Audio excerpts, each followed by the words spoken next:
Baik,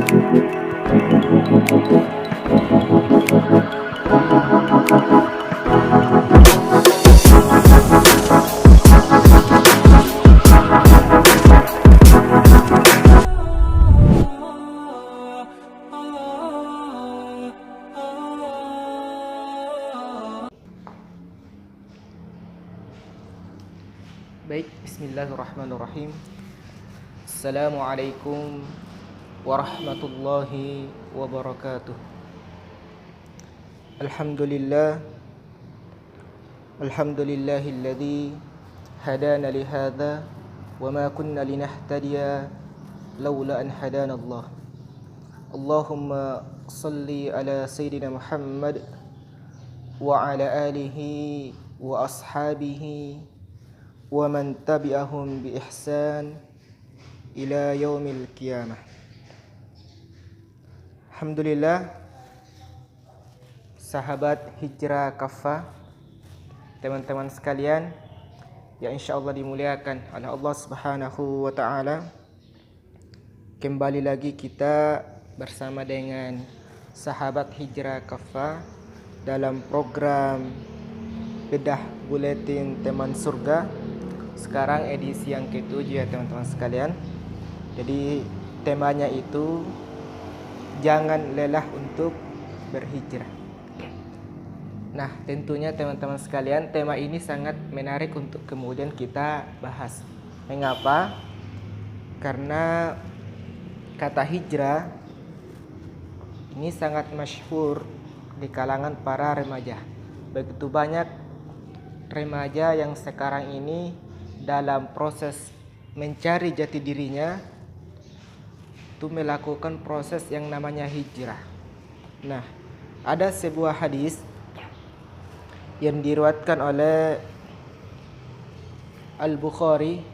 Jadi hadis ini terdapat di dalam musnadnya, hadis riwayat Bukhari. Jadi kata Nabi, teman-teman sekalian, barang siapa yang keadaannya amalnya hari ini itu lebih jelek daripada hari kemarin, maka ia terlaknat. Kemudian barang siapa yang hari ini dengan hari kemarin itu sama saja, maksudnya amalnya tidak ada peningkatan, maka disebut sebagai orang yang merugi.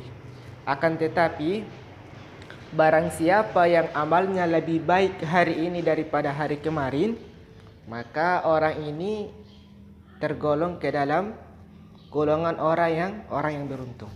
Nah, tentunya teman-teman sekalian, ketika kita mendengar hadis ini dapat kita jadikan sebagai bahan introspeksi diri. Apakah kemudian kita berada dalam posisi yang pertama, posisi yang kedua, atau posisi yang ketiga? Apakah amal kita hari ini lebih buruk daripada hari kemarin, atau amalan kita itu sama saja? Atau yang ketiga, amalan kita hari ini lebih baik daripada hari kemarin? Maka dalam proses seperti ini, maka dibutuhkan kepekaan terhadap diri kita. Coba kita bayangin, kita sekarang berada di dalam posisi yang keberapa? Apakah kita termasuk orang yang dilaknat, merugi, atau beruntung? Tentunya secara manusiawi kita menginginkan sesuatu yang sifatnya beruntung ya teman-teman sekalian. Makanya diperlukan kesadaran bagaimana kita menjadikan diri kita ini lebih baik hari ini daripada hari kemarin. Maka dalam proses seperti itulah disebut dengan hijrah. Artinya apa? Seseorang yang mengupayakan dirinya untuk berpindah dari suatu keadaan yang mungkin keadaan itu kurang baik, kemudian berpindah ke keadaan yang baik. Itu disebut dengan hijrah. Jadi hijrah artinya pindah ataupun bergerak. Jadi apabila ada yang mengatakan dirinya hijrah tetapi tidak berpindah ataupun tidak melakukan sebuah pergerakan, tidak ada perubahan nyata di dalam dirinya, maka tentunya belum bisa dikatakan sebagai orang yang berhijrah, karena kriteria hijrah belum bisa terpenuhi. Maka apabila kita telah berniat untuk hijrah teman-teman sekalian, maka yang pertama kita harus yakinkan diri kita bahwasanya kita telah berpindah, kita telah bergerak, kita telah berupaya untuk menjadi lebih baik. Karena makna daripada hijrah itu ialah sesungguhnya kita berpindah dari suatu keadaan ke keadaan yang lain. Artinya kita berpindah dari kufur kepada Allah menjadi taat kepada Allah Subhanahu wa taala. Nah, kemudian yang pertama yang harus kita lakukan apabila kita berniat untuk hijrah, yakni kita harus mengoreksi niat hijrah kita. Dalam artian kita harus meyakinkan diri kita bahwasanya niat hijrahnya kita itu sudah benar. Karena apabila niat kita sudah benar, maka hijrah kita itu tidak akan sia-sia. Tidak akan sia-sia. Makanya ada sebuah hadis Nabi itu, jadi Rasulullah SAW mengatakan bahwasanya innamal a'malu binniyat. Sesungguhnya segala amalan itu tergantung daripada niatnya. Begitupun dengan proses hijrah teman-teman sekalian. Itu tergantung daripada niatnya kita. Kalau misalkan niatnya kita ikhlas, ridho karena Allah Subhanahu wa taala, maka segala aktivitas kita itu akan ternilai dengan ibadah. Dan tidak ada kesia-siaan. Kita tidak akan capek melakukan kebaikan, melakukan aktivitas karena kita niatkan karena Allah. Akan tetapi kebanyakan orang hijrah itu bukan semata-mata untuk mendapatkan ridha Allah, akan tetapi misalkan karena seseorang ataupun karena sesuatu yang ingin ia peroleh. Tentunya hijrah yang seperti ini sifatnya hanya sementara. Mengapa demikian? Karena apabila seseorang ataupun sesuatu itu tidak ia dapatkan ataupun telah hilang, maka tentunya semangat hijrahnya pun akan ikut hilang. Akan tetapi apabila kita niat hijrahnya itu karena Allah Subhanahu wa taala, tentunya Allah Subhanahu wa taala tidak akan pernah meninggalkan hambanya, tidak akan pernah hilang. Maka hijrahnya itu pasti akan istiqomah. Mengapa demikian? Karena ia sandarkan kepada Allah Subhanahu wa taala. Dia tidak sandarkan kepada sesuatu ataupun kepada seseorang. Karena banyak orang yang hijrah itu hanya untuk mendapatkan pengakuan dari orang lain atau untuk mendapatkan hati seseorang sehingga ia melakukan hijrah. Tentunya hijrah yang seperti ini bersifat sementara. Mengapa? Karena asasnya itu adalah manfaat. Artinya hanya ada maunya kemudian ia melakukan hijrah tanpa ikhlas karena Allah Subhanahu wa taala. Maka dari itu teman-teman sekalian, niat untuk hijrah ini sangat penting.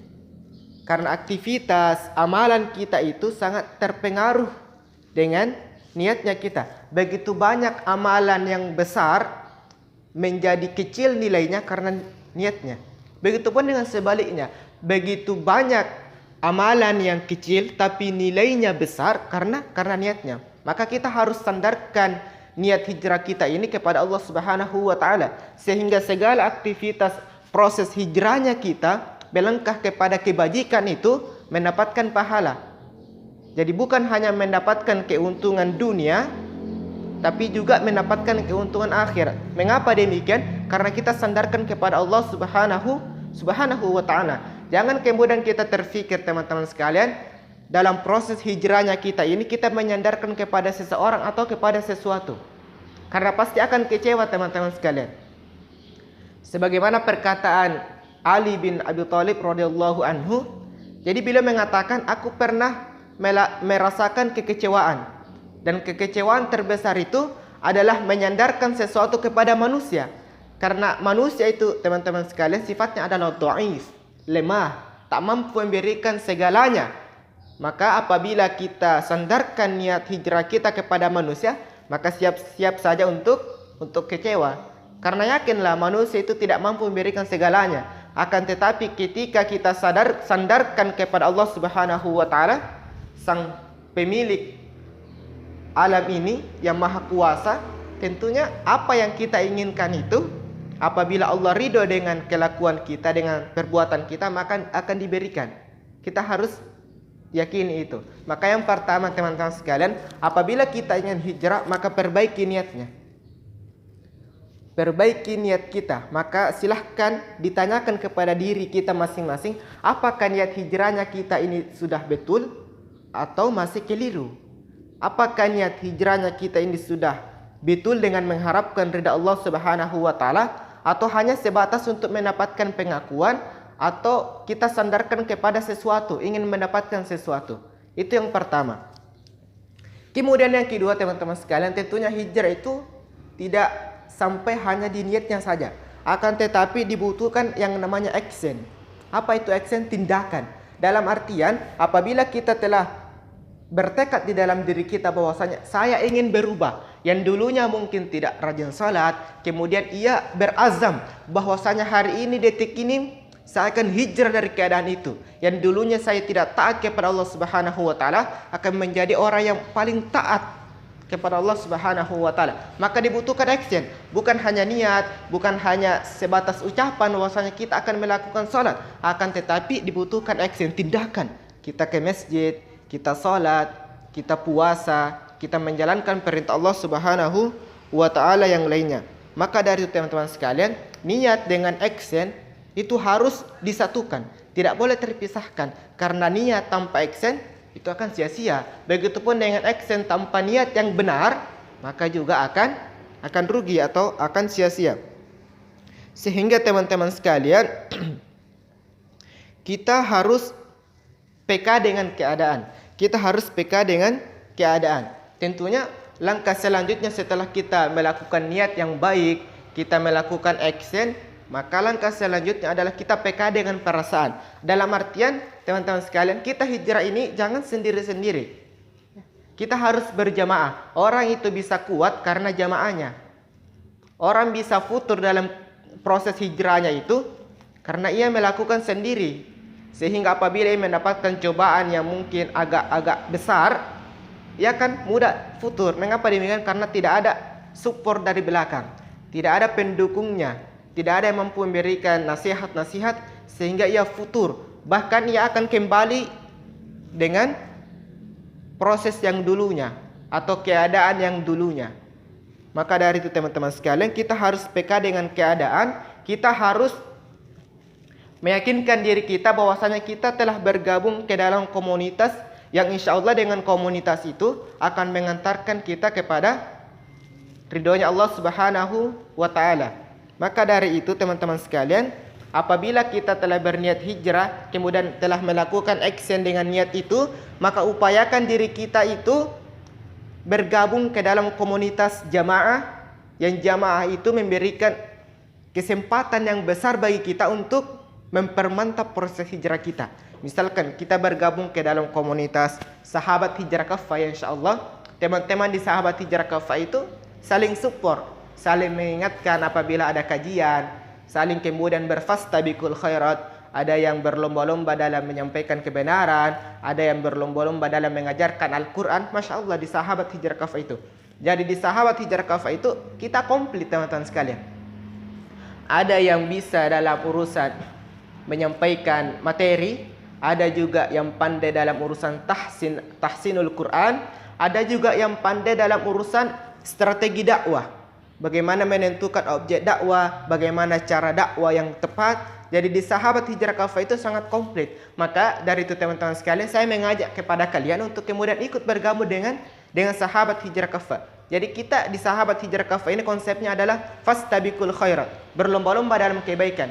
Kita tidak berlomba-lomba dalam urusan dunia, tetapi kita berlomba-lomba dalam urusan akhirat. Maka dari itu, apabila kita telah mendapatkan ketiga itu, yakni niatnya sudah dapat, kemudian actionnya sudah jalan, kemudian kita telah bergabung ke dalam jamaah, maka langkah selanjutnya adalah dakwah. Langkah selanjutnya adalah dakwah, yakni pekah dengan keadaan. Tentunya teman-teman sekalian, tidak bisa kita pungkiri, keadaan sekarang ini bisa dikatakan rusak. Itu tidak bisa kita pungkiri. Misalkan, satu saja aspeknya, dari aspek kepemudaan atau remaja. Remaja kita sekarang ini sangat rusak moralnya. Faktanya, begitu banyak pergaulan bebas, kemudian seks begitu bebas, pacaran, zina, narkoba, mabuk-mabukan, dan lain sebagainya. Itu adalah fakta konkret di lapangan, di masyarakat. Maka kita harus peka dengan keadaan itu. Bukan hanya memperbaiki diri kita, bukan hanya memperbaiki jamaah kita, tetapi memperbaiki masyarakat. Karena masyarakat itu teman-teman sekalian terbagi menjadi tiga kelompok. Yang pertama, ada yang namanya masyarakat yang pemain. Ya, masyarakat pemain ini dalam artinya ia telah peka dengan perasaan. Ia telah sadar dengan perasaan. Dalam artian ia ingin terjun di dalam urusan dakwah itu, urusan perjuangan itu. Makanya kita harus bergabung ke dalam golongan yang pertama ini, yakni yang menjadi pemain itu.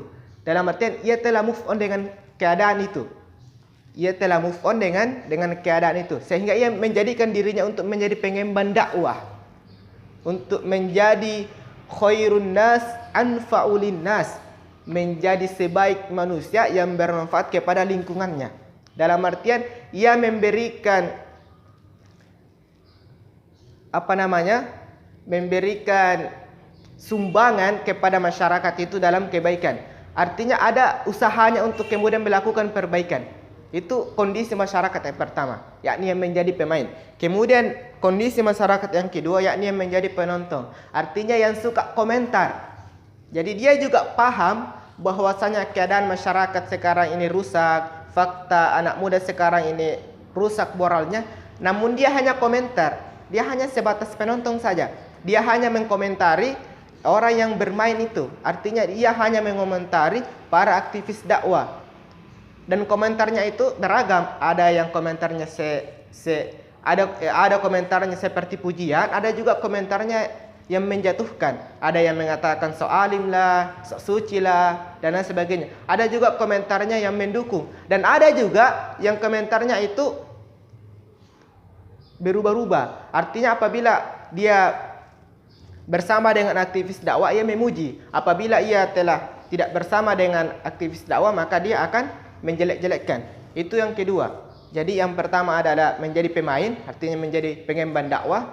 Kemudian yang kedua menjadi penonton, artinya hanya komentar saja tanpa ada action, tanpa ada tindakan yang dilakukan. Kemudian kondisi masyarakat yang ketiga, yakni masyarakat yang luar, artinya yang tidak peka dengan perasaan.